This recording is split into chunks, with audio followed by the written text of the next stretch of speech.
What's a great way to improve balance, flexibility, coordination, and build muscle strength and cardiovascular endurance that is also lots of fun? Skateboarding. Skateboarding was invented in the 1950s by surfers that were trying to simulate the feeling of surfing, but in the street. No one knows who originally invented skateboarding, but it just kind of seems like a lot of people had the same idea all at the same time pretty much. Some people would just take 2x4s and put roller skate trucks and wheels at the bottom of them. And some people would actually go as far as to put the wheels on the bottom of a surfboard, which didn't turn out. A lot of people got hurt in the beginning because it was a new sport and no one knew what they were doing.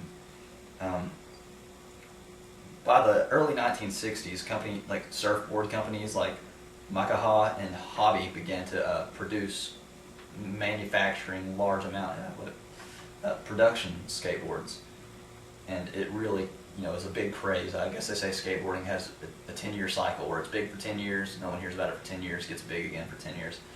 In 1972, Frank Nasworthy invented the urethane wheel, which really made skateboarding take off, because before the urethane, which is just a really hard rubber, they were using metal wheels or just whatever they had, and it had no traction. It was really kind of dangerous. You hit a rock and you're going to fall. So the rubber really helped out a lot, and it made a big difference. So now you can skate on all kinds of terrains. Before you just had to find smooth concrete or whatever, but after that, people started skating empty swimming pools, big drainage pipes, that were big enough that you could get in and skate, and going down huge hills for slalom races, and it really helped the sport out.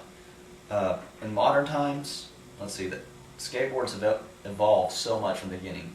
From the first roller derby boards, which were tiny, maybe 6 inches wide, you could be about the size of your foot almost.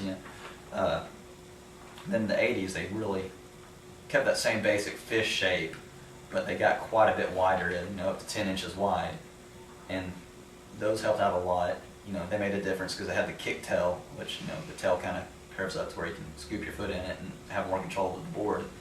And then in the probably early 90s, I'd say, is when they started changing to the more modern shape that's more of an oval, and that's the skateboard we still use today. The trick that really made skateboarding what it is today is called the ollie, and that's just basically the act of jumping on your skateboard with the skateboard underneath your feet, leaving the ground as well. It was invented in 1976 by Alan Ollie Golfond, which is where I got his name. His nickname was Alan Ollie Golfond, and that trick really, it was invented in 1976, and it didn't really go anywhere until Rodney Mullen got a hold of it, and I'd say around the mid 80s, and he took the ollie to new levels, like using his toe and heel to invent all kinds of new tricks where he got the board to flip over and catch them in different ways, and just things nobody had ever done before, and he was probably the freestyle champion for years. That's skateboarding. That's how it came to be what it is today. Skateboarding is a fun and healthy way to be active, and I plan on doing it for as long as I'm physically able to do it.